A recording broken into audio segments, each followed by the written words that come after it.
When we receive the cases, we have the documents. Let's say we have the invoice copies, we have their trade license, we have their basic information that includes a company name, address, and so on.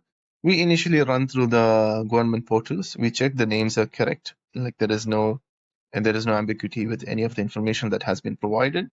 And once that is done, like we make sure, okay, fine, we extract additional information from all the government portals, skip tracing, and so on. Maybe Google search and social media search, and it goes on. So once we extract all this information from different online sources, okay, we issue a demand letter to all the emails that we have found, and we attach all the documents, including our demand letter, and it's dispatched through email.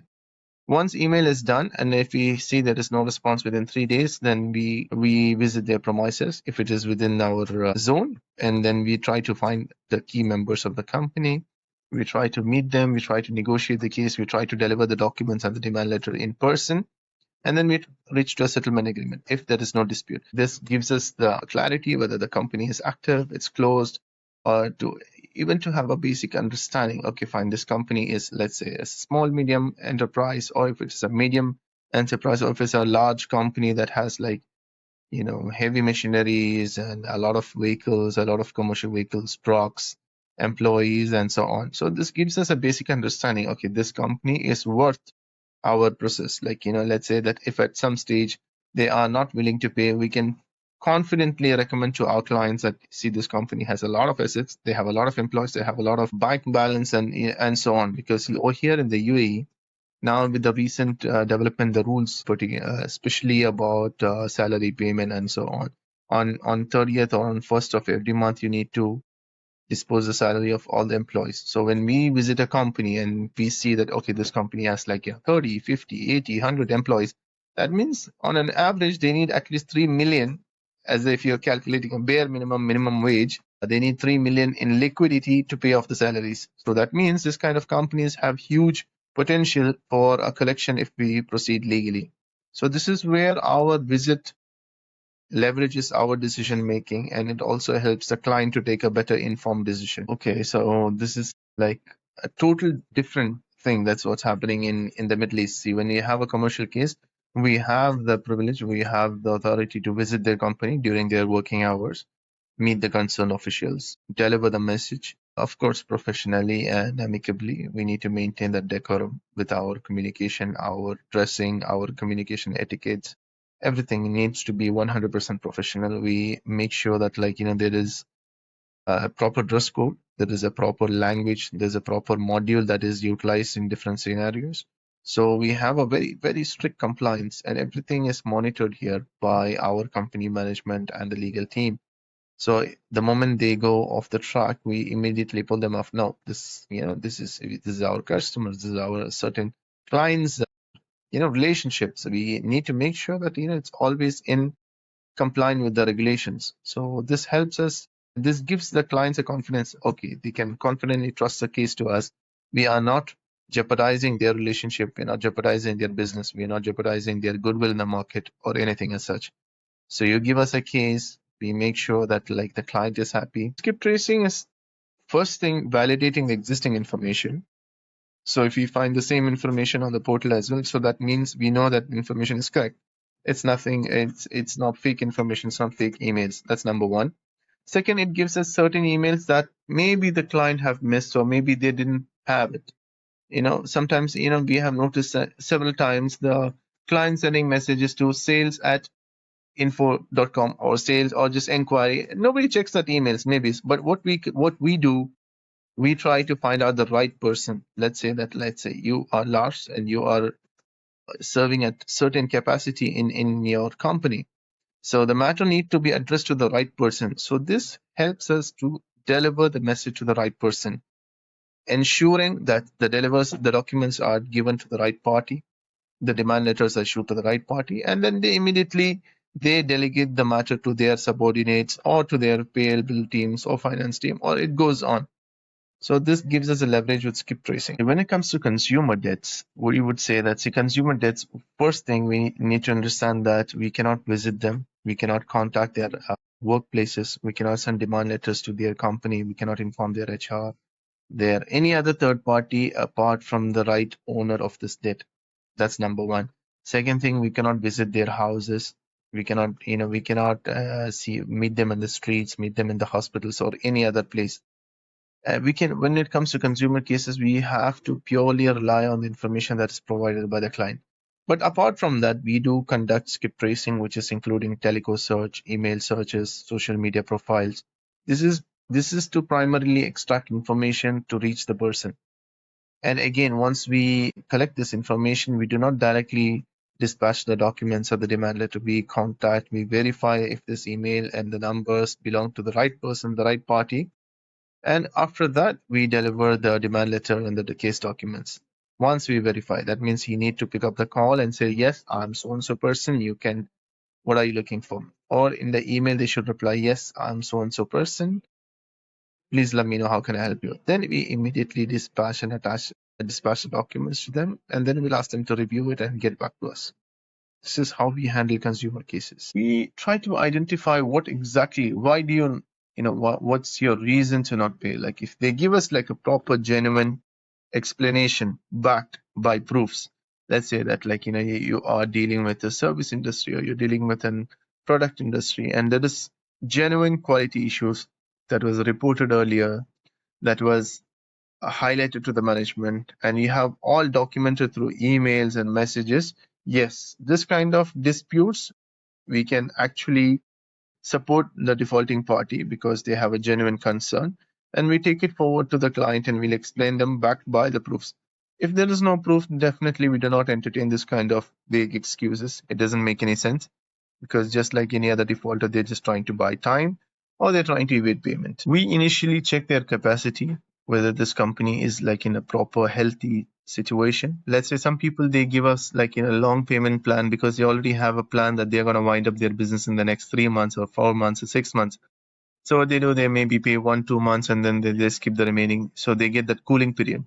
So whenever we have a payment commitment, we make sure that the company has a capacity, the cash flow, and that healthy business nature to ensure that the commitment is met for the next 3 months, 6 months, or 12 months, whatever it is. So we do not blindly accept any settlement plans. We do not blindly agree for a settlement plan.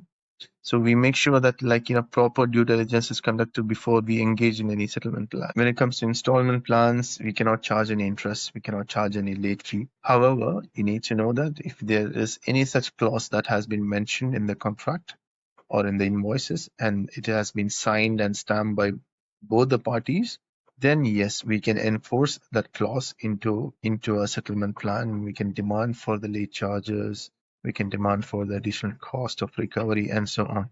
So it purely depends on what has been agreed prior to the business deal being conducted. Just stalling, they would just write emails without any proofs. They would just say that, okay, no, I had canceled the contract, I had done that, 1, 2, 3, 4. It wouldn't be backed by any proofs. If they are providing immediately proofs, emails, WhatsApp conversations, official letter that was sent to the company stating, and they have a document of receipt that they have officially cancelled the contract, then yes, that's a genuine dispute. But there are companies who simply go on and stretching the matter for indefinitely. Those are 100% vague. Again, if it's in a neutral stage, we bring both the parties to the table. This is what we do. When we understand that, okay, fine, the dispute is somewhat neutral, and there is a scope that if both the parties come face to face and speak it up and then resolve it, then there's a very high chance of recovery. So we bring both the parties, the debtors and the creditors, in one single table or in one single meeting room, and then we try to resolve it. So this gives us an opportunity to solve the case amicably. Good communications, good proofs, and that includes, let's say, a good case will always have invoices, statement, contract copy signed and stamped by both the parties, local purchase order, or we call the PO or the LPO, delivery note with a signed stamp. Then there is proper email communication, or maybe if possible a promissory note or a promissory email, and proper contact numbers, a credit application form that is signed. So this is a good case. When you ask me what's a poor case, it is always the lack of documents. They wouldn't have any basic documents. They wouldn't have a purchase order. They wouldn't have a contract copy. They would just have open-ended documents it's not acknowledged by either party. So we have seen this kind of documents. So this is a poor case, a case that has no grounds, a case that has no proper identification or proper acknowledgement from either of the parties. So this kind of cases is just 100% waste of time. Nobody can recover it if the debtor is, particularly if you know that the debtor has no intention to pay, because they know that the documents are poor. So people are smart. Correct. And the older it gets, the harder it gets to collect, because maybe the management changes, the people leave the country, they close down businesses, they liquidate companies. So a lot could happen. A lot could happen. So what we always advise our clients is that the moment you see the customer is not paying post 30 days or maybe 60 days from the invoice date, they're coming up with a lot of reasons. It's always better to shell out that few percentage and hire or assign to a collection agency like Debitura or SADAD and get their amount fully recovered rather than lose 100% of your capital. So many times people are reluctant. Oh no, they always think, oh no, I need to pay a certain percentage, I'm going to lose that. But then on the larger picture, you need to know that your 100% of capital is at risk. The more you delay, you're going to lose 100% of the money. Better than that is you shell out a small money. Like it's just like fishing. You put in a small worm and then you catch a big shark, right? So that's how we work. Legal options we have is first thing what we have is pre-litigation. The pre-litigation stage, what we issue is that we issue legal notices. So legal notice is an excellent tool. It's one kind of intimation to the defaulters that, see, I have given you a proper intimation through my lawyers that this is the final chance for you to settle the accounts. Or there is a court notice which directly is sent from the court to the defaulter's office. That's also another form of strong intimation stating that, say, now the matter has come from the court, not even from the legal office. Another form of strong escalation. So these are the pre-litigation stages which a case goes through before being passed on to the litigation or to the court. So this is some of the alternate routes we suggest rather than proceeding directly for a litigation, because you have to spend a lot of money on power of attorney, translation, expert study, and so on.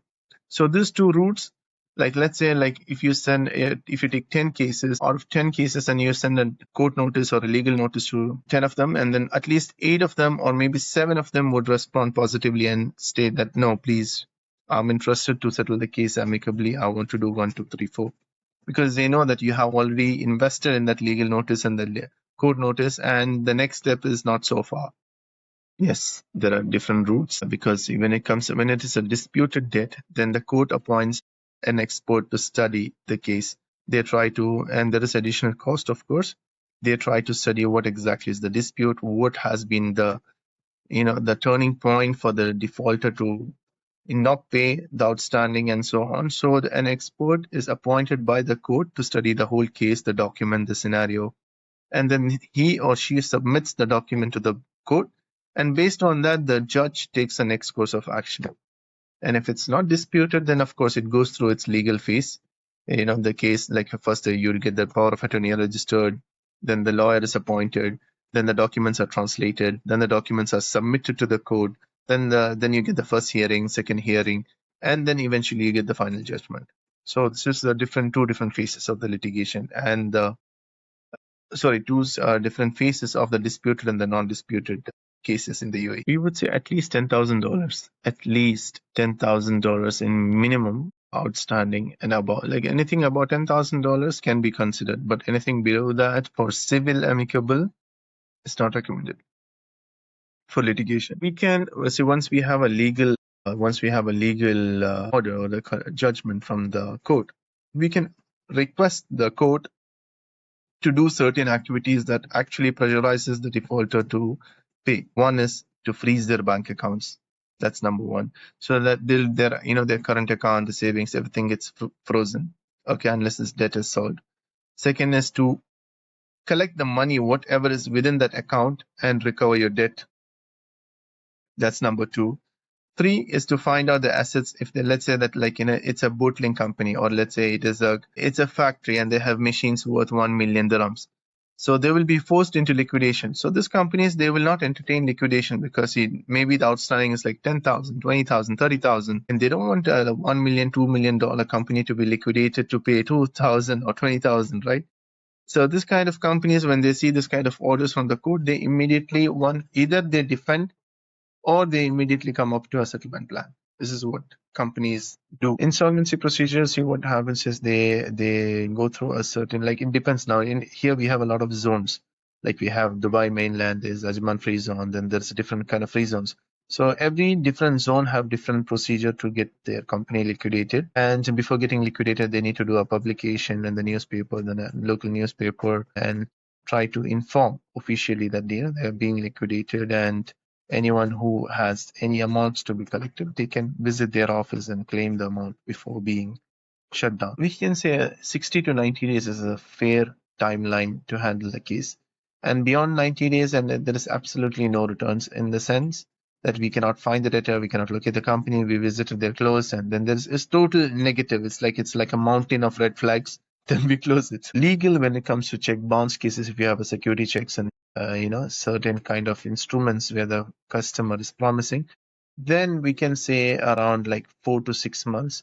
But when it comes to civil lawsuit or amicable settlement, it would take anywhere between, let's say, 9 to 12 months or more. Well, what I would say is that we always advise our international clients, and especially when it comes to cross-border settlements, the moment you see that there is a customer defaulting beyond 30 days from the actual invoice payment date, please refer the case immediately so that we can get to work and recover the payment as soon as possible, because you wouldn't know sitting at a home country and sitting in a different part of the world what exactly is happening on a ground level here. Yeah. So this is our one single tip to all the clients. Take action immediately. Do not delay. Do not sleep over it. Yes, it reduces the chance, and they are plotting their way to exit the country, to not pay you, or they must be paying. Let's say that they are already in a phase of that they are in the payment. Okay, let's say that during that phase you do not approach them, or you do not assign the case to us, people like us, agencies like us, and that liquid fund they had, it's over. So once that is over, then they are in the wind up stage, on the liquidation stage, or the closing stage. They wouldn't care. They said, okay, fine. There was a certain period where we were paying for all of them. We had that time the money. Now we don't have the money. Now you can do whatever you want. So just because you delayed like 1 week or maybe even 1 day, because every single hour counts here, because the market is volatile. People are shutting down their business overnight and just absconding the country. Or you see, nobody is doing. Some could be doing it deliberately. Some, they are helpless. So sometimes to secure them or to just prevent them from any further action, they just try to save themselves, because if you're alive you can somehow work and live for the rest of your life. But then sometimes people get emotional because a lot of money is stuck at their office, and they are trying to recover their money. So people could do anything. Maybe they get into a fight, maybe they get into a anything. It just worsens the scenario. So that's why we always tell, please take action immediately. And if you see that the customer is not paying beyond the invoice period, immediately transfer. Do not consider that you're going to shell out a very fraction of amount as a percentage as a collection fee and lose 100% of your capital.